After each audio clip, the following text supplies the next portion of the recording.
Hey everyone, it's Bona here at Craft Klatch. Today's Friday, that means it's another Coaster Friday. We're making another coaster.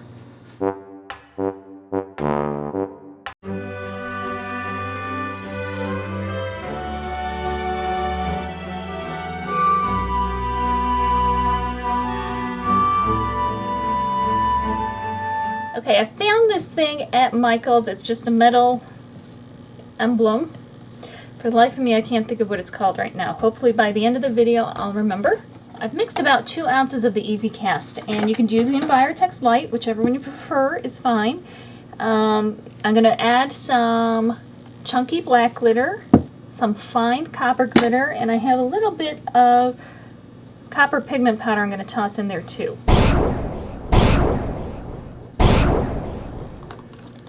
I'm going to just dump it right in here and let it sit. I'll pop the bubbles. Now I did 2 ounces, but probably I really could have gotten away with only using 1 because this is going to be pretty thick. And I'll let this sit 12 hours before I come back and add my little metal piece. I prepared more of the resin, and I know I have more than I need, but I wanted to make sure I had enough.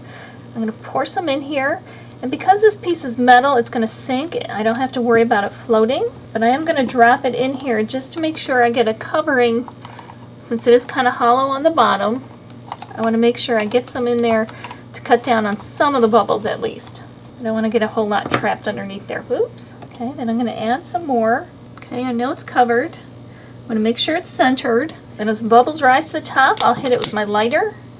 Pop them. You got to let that sit for a minimum of 12 hours before unmolding.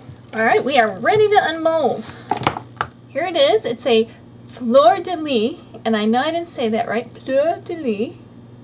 I've been practicing it in my head all day. It's one of those words where you know what it is, but you just can't say it right. It sounds right in your head, but just because it doesn't come out right. So this is a pretty thick one. I didn't have to go quite as thick on my first layer, but I did. So I hope you like it. If you do, be sure to give me a thumbs up and leave me a comment and tell me what you think of it. And if you like coasters, I have tons of ideas and tons of videos on how to make a bunch of different ones. I've been experimenting for quite a while, putting different things in there. So be sure to check those out. If you aren't subscribed yet, be sure to subscribe so you don't miss a thing, and we'll definitely see you next time. In the meantime, happy crafting and stay safe.